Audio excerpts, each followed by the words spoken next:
पिछले एक डेढ़ महीने में ब्रिगेडियर धीमान जी आपके साथ इसी मुद्दे पर हमने कई बार डिबेट की है, कई बार चर्चा की है।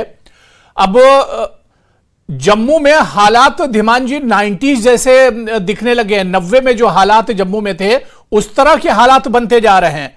एक बार फिर डोडा में अब हमला हुआ और वहां पर भी हमारे 4 जवान शहीद हो गए हैं। तो जाहिर सी बात है कि जो आतंकी हैं, जो हमारे दुश्मन हैं, वो तो अपनी रणनीति बदल रहे हैं, लेकिन क्या अब हमें भी आगे के बारे में सोचना होगा? देखिए, जहां तक ये अपना देसा फॉरेस्ट का अटैक जो अभी चल रहा है, एनकाउंटर, इसका सवाल है, ये बहुत ही सीरियस बात है जी। और ये हमने कभी एक्सपेक्ट भी नहीं किया था कि इस किस्म का हमला होगा। बेसिकली जब 9 जून को रियासी हमला होता है तो हमारे को यही ख्याल में आया कि चूंकि हमलावरों आतंकवादियों का जो कमर है कश्मीर में टूट चुकी है और उन्होंने शिफ्ट किया रजौरी पुंछ को, वहां भी उनके पास उनको वही हाल मिला और उसके बाद उनके पास कोई ऑप्शन नहीं था जम्मू की तरफ आने का। और साथ में मोदी जी का उस दिन शपथ ग्रहण समारोह था, तो उसके साथ उनको एम्बैरस करने के लिए शायद ये एक आतंकी हमला गढ़ा गया था।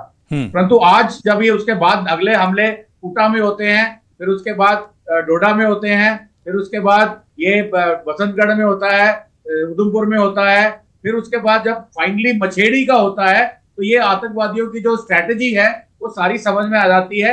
Everything falls into place. अभी जो लेटेस्ट स्ट्रैटेजी वो फॉलो कर रहे हैं वो है कंसोलिडेशन और कंजर्वेशन।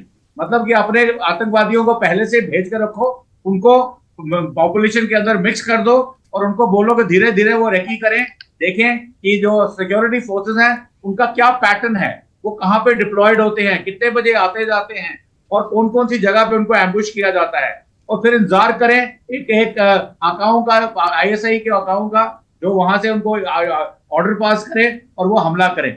अभी आज की डेट में देखिए, एक बड़ी मजेदार बात यह आ रही है कि जम्मू का पूरा संभाग, खाली आई थिंक पुंछ डिस्ट्रिक्ट को छोड़ के और किश्तवाड़ डिस्ट्रिक्ट को छोड़ के हर एक डिस्ट्रिक्ट में यहाँ वहां पे ऑपरेशन चल रहा है और यहाँ वहां पे सर्चेस चल रही हैं, या वहां पे कुछ ना कुछ आतंकवादियों की जो गतिविधि है वो सक्रिय है। जैसे अखनूर में इस वक्त कानाचक और थाटी के पास चल रहा है, अपना कठुआ में ये आपका मछेड़ी के पास चल रहा है, उधमपुर डिस्ट्रिक्ट में डूडू, बसंतगढ़, गंडोह के और कनेक्शन सहयोगदार पे चल रहा है। उसी तरह से रियासी में पौनी या डाला टॉप के ऊपर चल रहा है, और जो आपका रामबन डिस्ट्रिक्ट जो डोडा के साथ लगता है, जहां पे देसा फॉरेस्ट है या भगवा फॉरेस्ट है, वहां पे ये ऑपरेशन चल रहे हैं। इसका मतलब ये है कि ये सब एक सोची समझी साजिश थी, जम्मू संभाग को डिस्टर्ब करना था। चाहे वो इलेक्शंस हो रहे हैं या उनका जो इफेक्ट है, जो लोगों ने अपने भरोसा जताया है भारत की कॉन्स्टिट्यूशन में जम्मू कश्मीर के लोगों को, उसको डिस्टर्ब करना है, या चाइना बॉर्डर के ऊपर जितने ट्रुप्स यहाँ से शिफ्ट किए थे उनको चाइना से रिलीव कराना है। ये कुछ भी इंटरनेशनल लेवल पे उनका कोई भी इनका ऑब्जेक्टिव हो सकता है, परंतु पॉइंट ये है कि जम्मू संभाग इस वक्त डिस्टर्ब है। और ये जो कल वाला ऑपरेशन जो भी चल रहा है, यहाँ पे जो हमने देखा है कि ये टेररिस्ट जो है, ये नॉर्मल वन ऑफ दो run of the type terrorist नहीं है, ये वेल ट्रेन्ड है अफगानिस्तान के अंदर, और इन्होंने ट्रेनिंग ली है वुडेड फॉरेस्ट में, जैसा कि इस इलाके में पाया जाता है, प्लस हाई ऑल्टीट्यूड एरियाज में, जैसे कि पहाड़ियां यहाँ पे, ज्योग्राफी यहाँ पे उनको सपोर्ट करती है। और ये 2-2, 3-3 के ग्रुप में आके यहाँ बैठे हुए हैं और सबसे ज्यादा sophisticated weapons, sophisticated gadgets, communication के बॉडी कैम, सैटेलाइट कैमरास उनको यूज कर रहे हैं और रियल टाइम में रिले कर रहे हैं पीछे अपने आकाओं को। तो ये सब एक बड़ा ही सोची समझी साजिश के तहत एक बहुत ही प्लान तरीके के साथ ऑपरेशन किया गया है, जो एक बहुत ही चिंता का विषय है। अभी इसको देख करके हमारे को भी अपनी जो स्ट्रैटेजीज हैं उनको बदलने की जरूरत है। तो यहाँ पे कुछ चीजें हमारी इंटरनल हैं जो शायद आर्म फोर्सेस के साथ हैं, सिक्योरिटी फोर्सेस के साथ हैं, और कुछ नेशनल लेवल पे, पॉलिटिकल लेवल पे करने की जरूरत है। परंतु ये डेफिनेटली एक बहुत ही चिंता का विषय है और इसके लिए जो गवर्नमेंट मशीनरी है या सिक्योरिटी फोर्सेस की जो एस्टैब्लिशमेंट है, उन्होंने ऑलरेडी कुछ प्रोएक्टिव कदम उठा लिए हैं और आगे भी वो करते रहेंगे। जैसे कि अभी सूत्रों के हवाले से पता चला है कि उन्होंने ऑलरेडी इस एरिया में ग्रिड सिस्टम बना लिया है और 50 लोकेशंस को पूरा का पूरा जम्मू संभाग को एक किस्म का ग्रिड कर लिया है, ताकि इस फाइनल मेनेस का जो जो छुटकारा है वो दिलाया जा सके। बिल्कुल। मेरे साथ एक और खास मेहमान नम्रता शर्मा जी, सीनियर लीडर हैं जम्मू कश्मीर कांग्रेस की, वो भी मेरे साथ जुड़ चुकी है। नम्रता जी, आपका भी बहुत स्वागत है। मैं डॉक्टर अभिजीत जसरोटिया जी आपके पास आना चाहूंगा। जसरोटिया जी, जब 370 हटाया जा रहा था तो यही कहा जा रहा था कि आतंकवाद बड़ा मसला है और 370 हटाया जाएगा तो आतंकवाद अपने आप उसकी कमर टूट जाएगी और खत्म हो जाएगा। आतंकवाद पर 370 के बाद कश्मीर में तो बड़ा प्रहार हुआ, कश्मीर में बहुत हद तक आतंकवाद एक तरह से काबू में आया, लेकिन जहां पर आतंकवाद नहीं था, जहां पर आतंकवाद 90 के बाद खत्म हो चुका था जम्मू रीजन में, वहां पर रोजाना इस तरह के अटैक हो रहे हैं, रोजाना हमारे जवानों की शहादत हो रही है। जसरोटिया जी, देखिए, सबसे पहले तो भावभीनी श्रद्धांजलि भारत माँ के उन सपूतों के लिए जिन्होंने अपने प्राण निछावर कर दिए इस धरती माँ के लिए। और सबसे बड़ी बात यह, अपने प्राण निछावर करने के बाद भी उनके मन में एक पछतावा रहा कि मेरे पास केवल एक ही जन्म था जो मैं अपनी मातृभूमि के लिए निछावर कर सका। इतने बड़े जज्बे के साथ अगर कोई है तो वो केवल और केवल भारत की सेना है। इसलिए मैं उनके इस सैक्रिफाइस को सैल्यूट करता हूं सबसे पहले तो। उसके बाद जो बात आपने मुझसे पूछी कि धारा 370 के बाद क्या हुआ, बिल्कुल सही बात कही आपने। जिस तरह से कश्मीर में हालात ठीक हो गए, और सबसे बड़ी बात यह कि पाकिस्तान जो अपना modus of operandi time to time change करता रहता है, पहले ऑपरेशन टोपैक था, उसके बाद जिस तरह से कश्मीर में हालात ठीक हुए, हर एक चीज नॉर्मल हो गई, तो ये नया उन्होंने स्ट्रेटेजी ऑपरेशन के से अब ऑपरेशन जे की तरफ ट्रांसफर कर दिया है।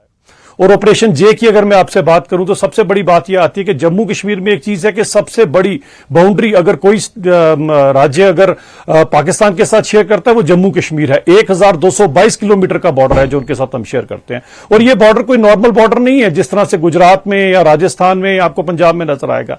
ये बॉर्डर जो है ये बड़ी चैलेंजेस के साथ है। इसके अंदर कई जगहों पर नाले हैं, कई जगहों पर जंगल हैं, कई जगहों पर खाइए हैं, कई जगहों पर आपको दुर्गम से जंगल नजर आएंगे। तो अचानक तो नहीं आ गया ना, ये बॉर्डर तो हमेशा से है।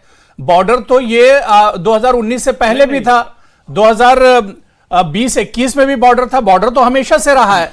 यहां पर मैं ये कह रहा हूं कि जम्मू में तो आतंकवाद बिल्कुल खत्म हो चुका था, फिर अचानक अब यहां पर आतंकवाद क्यों बढ़ गया? आपकी तरफ आ रहा हूं, उसी की तरफ में आ रहा हूं। पहले इनका जो एरिया ऑफ ऑपरेशन था वो कश्मीर था, अब कश्मीर से इन लोगों ने इस तरफ शिफ्ट किया हुआ है। और सबसे बड़ी याद देती हूं, मैंने लास्ट टाइम भी आपकी डिबेट में कहा था, इन्होंने 100 कोशिशें करनी है बॉर्डर को क्रॉस करने की, अगर एक में कामयाब हो गए तो यहां पर ये पहुंच जाते हैं। लेकिन ऐसी बात नहीं है, फिर भी हमारी सिक्योरिटी फोर्सेज जो है काफी हद तक इनको न्यूट्रलाइज करने में सक्षम है। और ये कोई आम आप समझिए कि कोई टेररिस्ट ही सिर्फ नहीं है, हार्ड कोर ट्रेंड, जिस तरह से भी ब्रिगेडियर साहब बता रहे थे, ये ट्रेंड सभी के सभी हैं। और कुछ तो मुझे लगता है पाकिस्तान आर्मी के भी ये कमांडोज हैं जिस तरह से यहां पर आ रहे हैं।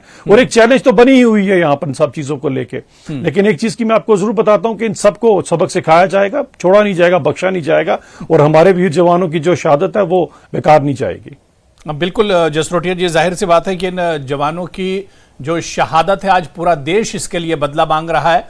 और जब जब इस तरह की इनकाउंटर होता है और जब जब हमारे जवानों की शहादत होती है, तब तब यही कहा जाता है कि इनका खून ऐसे ही रायगा नहीं जाएगा, बल्कि इसका बदला लिया जाएगा। अब देश ये भी देख रहा है कि बदला आखिर कब लिया जाएगा, कितने और जवानों को शहादत देनी होगी। नम्रता शर्मा जी, मैं आपके पास आना चाहूंगा। नम्रता जी, बार बार इस तरह के इनकाउंटर्स और इस तरह के अटैक, इस तरह के हमले हो रहे हैं, बल्कि अब तो आप देखिए कि जो हमारे श्रद्धालु हैं, पिछले दिनों उन पर इस तरह का अटैक हुआ।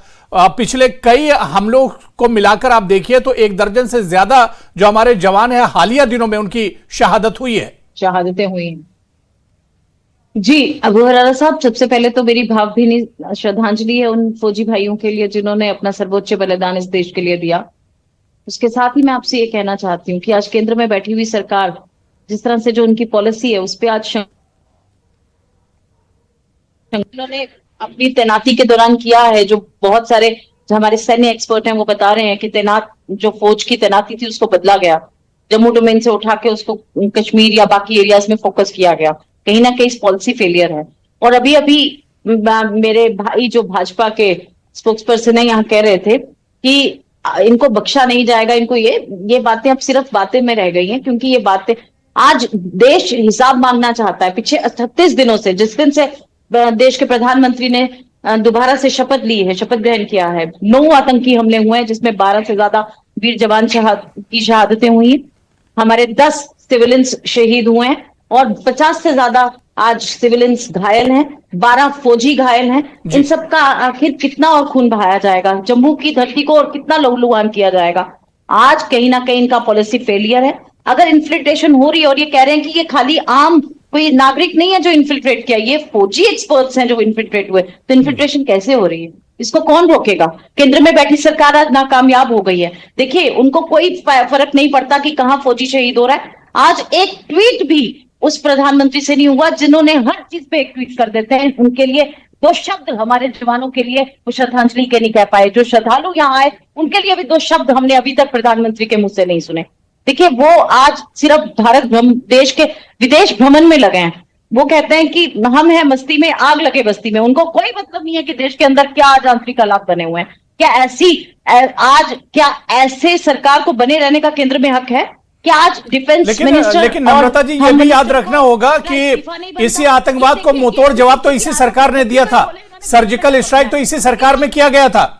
चले, मैं जवाब देता हूं। जी जी, वो भी याद रखना चाहिए। जब इंदिरा जी ने डॉक्टर अभिजीत जसरोटिया जी कुछ कह रहे हैं। मैं जसरोटिया जी आपके पास आ रहा हूं। सलमान निजामी साहब भी हमारे साथ जुड़ गए हैं, जो कि चीफ स्पोक्स पर्सन है डीपीएपी के, वो भी हमारे साथ जुड़े हुए हैं। सलमान निजामी साहब, आपका भी बहुत इस्तकबाल है न्यूज 18 जेकेएलएच में। जसरोटिया जी, आप कुछ कहना चाह रहे हैं? जी देखिए, सबसे पहली बात ये आती है कि मैं आज इन चीजों के ऊपर, सुन लीजिए ना प्लीज, आज इन चीजों के ऊपर राजनीति करने का मेरा तो कोई विचार नहीं था इन सब चीजों के लिए करने का, और राजनीति होनी भी नहीं चाहिए। मुझे लगता है बड़ी गमगीन और बड़ी एक दुख भरी घड़ी है, जिसमें पूरे का पूरा हिंदुस्तान आज गमगीन है।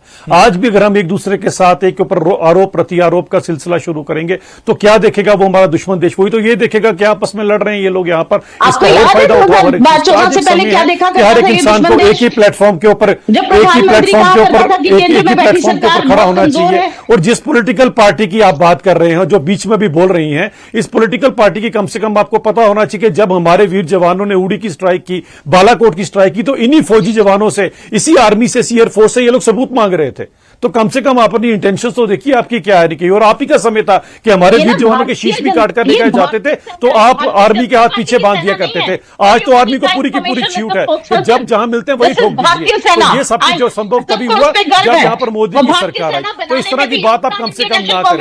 वो पाकिस्तान जिसके आगे आपके नेता जाके गुहार लगाते हैं कि हमें बचा लीजिए, उस पाकिस्तान की आप बात करते हैं। वो पाकिस्तान जहां फवाद हुसैन चौधरी, जिसने जब पुलवामा अटैक के ऊपर कहा था कि हमने हिंदुस्तान से बदला लिए, वही फवाद हुसैन चौधरी जो राहुल गांधी को अपने व्हाट्सएप के ऊपर, अपने ट्वीट के ऊपर ट्वीट करता है कि इसे हिंदुस्तान का प्रधानमंत्री बना दो। तो इस तरह की जब जिस कांग्रेस की नीयत है, ऐसी कांग्रेस से आज आप क्या एक्सपेक्ट करेंगे? मैं तो चाहता ही था इस तरह की बात करना, लेकिन मजबूर करते हैं ये लोग बोलने के लिए। इनके अंदर एक रत्ती सा भी इनके अंदर अफसोस नहीं है कि कम से कम अपने वीर जवानों के लिए कम से कम आज तो राजनीति ना करें, लेकिन आज भी राजनीति कर रहे हैं। ये तो दुर्भाग्य हो रहा है। और कम से कम इनको ये याद होना चाहिए कि 47 से लेकर 87 तक जो किस तरह से वहां पर बंदूक आई, किसके कारण आई यहाँ पर बंदूक, कौन था बूटा सिंह, किस पार्टी का होम मिनिस्टर था, किसने यहाँ पर चुनावों में दाखिली कराई, उसके बाद क्यों यहाँ पर बम गोली और बारूद का कल्चर शुरू हुआ। चलिए ठीक है, ऐसे मुद्दे पर सियासत तो नहीं होनी चाहिए, सियासत तो नहीं होनी चाहिए, लेकिन ये भी है, अपोजिशन का सवाल पूछने का हक तो है। अपोजिशन होता ही सवाल पूछने के लिए है। सियासत अपनी जगह, लेकिन अपोजिशन को सवाल तो पूछने ही चाहिए। मैं सलमान निजामी जी आपके पास आना चाहूंगा। सलमान निजामी जी, नेता को, सलमान निजामी जी, मैं आ रहा हूं। जसरोटिया जी, सलमान निजामी साहब बहुत देर से वेट कर रहे हैं। सलमान निजामी साहब भी वेट कर रहे हैं। सलमान निजामी साहब, जम्मू से जहां से बिल्कुल आतंकवाद खत्म हो गया था सलमान निजामी साहब, लेकिन वहां पर अब आए दिन इस तरह के आतंकी हमले हो रहे हैं। जम्मू का कोई भी रीजन, मतलब कोई भी इलाका, चाहे डोडा हो, चाहे बलीसा की बात करें, चाहे पुंछ की बात करें, कोई भी इलाका आतंकवाद से एक तरह से पाक साफ नहीं है, अछूता नहीं रह गया है। देखिए, अबू हुरैरा साहब, मैंने कई डिबेट्स आपके चैनल पे की और टेरर अटैक्स को लेके की, खासकर जब 5 अगस्त 2019 को आर्टिकल 370 हटा। आप कहेंगे बार बार आप 370 को क्यों ड्रैग कर रहे हैं? क्योंकि उस वक्त जो है भारत की सरकार, जो आज भी हुकूमत में है, और भाजपा के कई नेताओं ने दावा किया था कि आर्टिकल 370 हटेगा तो आतंकवाद जो है जड़ से खत्म हो जाएगा। मैंने उस वक्त हर एक चैनल पे और हर एक टेलीविजन डिबेट पे यह आर्ग्यू किया था कि आप आग में हाथ डालने का काम कर रहे हैं। आर्टिकल 370 का आतंकवाद के साथ कोई भी संबंध नहीं है। और खासकर आप इल्जामात लगा रहे थे कि लोकल लोग जो हैं हमेशा आतंकवाद को, मिलिटेंसी को जो है सपोर्ट करते हैं। आज मिलिटेंसी जो है जम्मू सूबे में है। जो अगर आप इल्जामात लगाते थे कि भाई कश्मीर के मुसलमान जो है मिलिटेंसी को सपोर्ट करते हैं, आज आप देखिए अगर जम्मू सूबे में मिलिटेंसी बढ़ चुकी है। जब गुलाम नबी आजाद साहब चीफ मिनिस्टर थे, मिलिटेंसी ऑलमोस्ट 0% हो गई थी। तो आप ये इल्जाम नहीं लगा सकते कि जम्मू के लोग आज मिलिटेंसी को पनाह दे रहे हैं, मिलिटेंट्स को आज पनाह दे रहे हैं। तो इसलिए मैंने ये बार बार आर्ग्यू किया था कि आप जो है इसका एक पॉलिटिकल सोल्यूशन निकालिए, आप सिचुएशन को हैंडल करिए, इसको पॉलिटिसाइज नहीं करिए, चुनाव के लिए इस्तेमाल मत करिए। ये एक सेंसिटिव स्टेट है जिसमें एक्सपीरियंस लोगों को सामने आने की जरूरत है। हर पॉलिटिकल पार्टी को एक प्लेटफॉर्म में इसके सेना के साथ, सिक्योरिटी फोर्सेस के साथ और सरकार के साथ भी शाना बशाना खड़ा होने की जरूरत है। क्योंकि अगर यहां एक सैनिक है, अगर वो शहीद होता है, वो आउटसाइड हमारी जम्मू कश्मीर का सैनिक है, लेकिन उसके साथ जम्मू कश्मीर पुलिस का जवान जो जम्मू कश्मीर का है वो भी शहीद होता है, सिविलियंस भी शहीद होते हैं और यहां हर एक इंसान शिकार होता है। अब आप डोडा की बात करें, वहां से हमें कई टेलीफोन आ रहे हैं कि हम पैनिक में, हमें रात को नींद नहीं आ रही है, यहां गोलियों की आवाज हो रही है। तो इसलिए सिविलियन भी परेशान, सिक्योरिटी फोर्सेस के एहलकार भी अपनी रिस्क में है। तो सरकार को चाहिए इसको पॉलिटिसाइज, ब्लेम गेम नहीं कि इस वक्त होनी चाहिए कि कांग्रेस ने क्या किया, बीजेपी ने क्या किया। इस वक्त हमें अपने लोगों को बचाने का काम करना है। इस वक्त हमें पुलिस, मैंने आज एक ट्वीट भी किया कि हमारी पॉलिटिकल पार्टी जो है यहाँ के डीजीपी के खिलाफ बोल रही है। उसका क्या कसूर है? डीजीपी तो पहले भी थे, जब 150 लोग एक साल में मर गए थे, पुलवामा अटैक हुआ, उस वक्त भी डीजीपी यहाँ के थे। लेकिन हमें इस वक्त सिक्योरिटी फोर्सेस के खिलाफ बोलने की जरूरत नहीं है, हमें उनका साथ देने की जरूरत है। और सरकार को भी चाहिए कि एक रणनीति बनाई जाए कि किस तरीके से सिचुएशन को हैंडल किया जाए। और फोर्सिबली आप जो इल्जामात लगाते हैं, उस पार्टी ने ये किया, उस समय में ये किया, मुझे लगता है कि लोग परेशान हैं। अगर आप हमदर्द है जम्मू कश्मीर के लोगों का, डॉक्टर अभिजीत जसरोटिया जी, अभिजीत जसरोटिया जी, ये लड़ाई अकेले तो नहीं लड़ी जा सकती है। सरकार को, अपोजिशन को साथ में लेकर आतंकवाद के खिलाफ एक तरह से खड़ा होना होगा। आपस में लड़ने से तो कोई फायदा नहीं है। जसरोटिया जी, सही बात। अबू रेरा साहब, बिल्कुल सही बात है कि आपस में लड़ने का कोई फायदा नहीं। मैंने पहले भी ये बात की और अपोजिशन को भी कम से कम एक मैच्योर्ड अपोजिशन की तरह बिहेव करना पड़ेगा। कहीं ना कहीं अपोजिशन कोई पपेट ना बन जाए पाकिस्तान के हाथ में।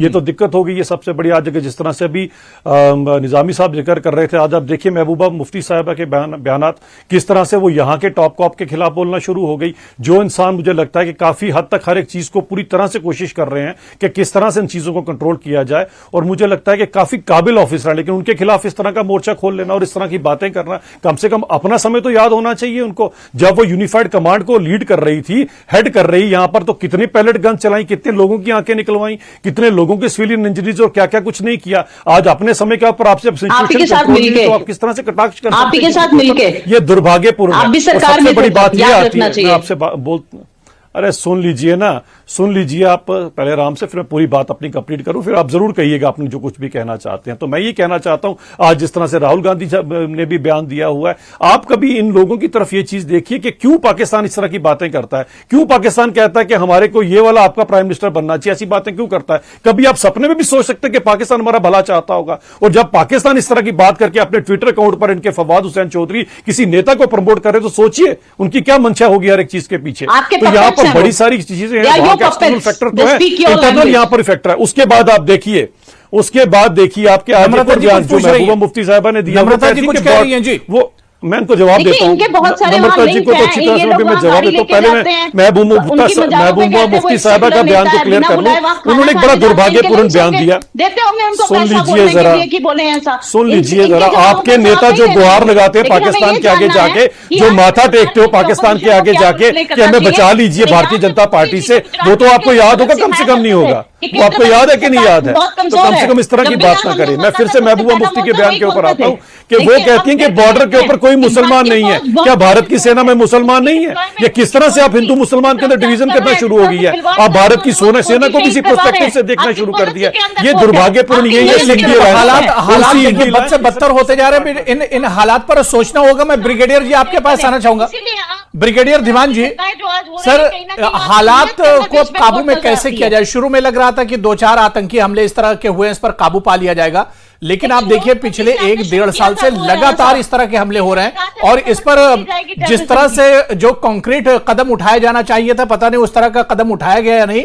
लेकिन हमारे जवानों की जो शहादत हो रही है, ये बहुत मुश्किल एक तरह से हालात बनते जा रहे हैं। लगातार हमारे जवानों की शहादत हो रही है, लगातार जो आम लोग हैं वो मारे जा रहे हैं, लगातार श्रद्धालु जो है उन्हें टारगेट किया जा रहा है। तो जम्मू अब एक बड़ी डेंजर एक जगह बनती जा रही है, जम्मू का ये पूरा रीजन। देखिए डेंजरस सिचुएशन जम्मू रीजन में डेफिनेटली है इस वक्त जी। और मैं आपको ये भी बता दूं कि जो आप बता रहे हैं कि शहादतें हो रही हैं और लोग कह रहे हैं कि सिविलियन रोना चाहते हैं, श्रद्धांजलि देना चाहते हैं, इसका ये मतलब कतई नहीं है कि डिफेंस फोर्सेस या सिक्योरिटी फोर्सेस के अंदर लोगों को मजा नहीं आ रहा है इन शहादतों का। उनको भी मालूम है कहाँ गलतियां हो रही हैं, कैसे हो रही हैं। अगर उनकी स्ट्रैटेजी, अटैकर की स्ट्रैटेजी डिफेंडर से एक कदम आगे ही रहती है और वो आगे रह के अगर कुछ कर पा रहे हैं तो उनको खत्म करने के लिए भी पूरा का पूरा जोर लगाया जा रहा है। वो क्या जोर लगाया जा रहा है वो मैं अभी बताता हूं। उसके पहले मैं एक पॉइंट आपको बताना चाहूंगा कि आज बड़ी देर के बाद पॉलिटिकल पार्टी से कम आपके 2 पैनलिस्ट ने बड़ी अच्छी बातें करी हैं कि यहाँ पे हमको सबको ये लड़ाई है, सबको मिलकर लड़ना है, यहाँ पे डिविजन पॉलिटिक्स नहीं करने हैं। जो कुछ भी हमने करना है हमने कोऑपरेशन के साथ करना है। देखिए मिलिट्री सोल्यूशन जब इंसर्जेंसी स्टार्ट होती है, मिलिट्री सोल्यूशन पहले उसका होता नहीं है, उसकी एक लिमिट होती है। अब 40 साल हो गए हमको काउंटर इंसर्जेंसी में इंडिया के अंदर, तो ये इसका एक लिमिट आ गया हुआ है। Now we need a political solution that is for final eradication के लिए। परंतु जहां तक सिक्योरिटी फोर्सेस का सवाल है कि अभी जो नई स्ट्रेटजी, जो कंजर्वेशन और कंसोलिडेशन की स्ट्रेटजी वो ये यूज कर रहे हैं, हमारे आतंकवादी यूज कर रहे हैं जी। उसके लिए उसको हमने कैसे काउंटर करना है, उसको काउंटर करने के 2 बड़े कारगर तरीके हैं जिसमें हमें पॉलिटिकल पार्टीज और नॉर्मल सिटीजन के सहयोग की जरूरत है। सबसे पहले जो है हमें अपनी जो सुरक्षा एजेंसियों को, अपनी जो इंटेलिजेंस एजेंसीज हैं उनको सुदृढ़ करना है। अब ये जो हमें एक आपके पैनलिस्ट ने बोला कि यहाँ से फोर्सेस को हटा के कश्मीर में भेज दिया, उधर भेज दिया, कश्मीर उधर नहीं भेजा, उनको भेजा गया गलवान के ऊपर, क्योंकि वहां पे भी एक बड़ी जबरदस्त चुनौती थी। इसलिए यहाँ पे उनको मौका मिल गया आकर के इन चीजों को ऑक्यूपाई करके जम्मू इलाके में आने का मौका मिल गया। 12,000 बिल्कुल जाहिर सी बात है कि हमारे जवान तो लगातार ब्रिगेडियर धीमान जी डटे हुए हैं। जी नम्रता जी जल्दी से आपको पता चलता है, but your belt of mind आप कोई ज्यादा देशभक्त नहीं उठाते हैं। हम बिना वर्दी के भी देशभक्त हैं, हम भी गोली खाने के लिए तैयार हैं। लेकिन आप बिल्कुल देखिए आतंकवाद को जड़ से उखाड़ने के लिए सबको एक होना पड़ेगा। यहाँ पर अपोजिशन, सरकार और आम लोग सबको एक होना पड़ेगा। सब मिलकर जब आतंकवाद के खिलाफ एक जबान होकर हम जब बोलेंगे तभी आतंकवाद एक तरह से नेस्त नाबूद होगा और जड़ से उखाड़ फेंका जा सकता है। अगर आतंकवादी संगठन अपनी रणनीति बदल रहे हैं तो इस पर अब हमें भी अपनी रणनीति एक तरह से बदलनी होगी।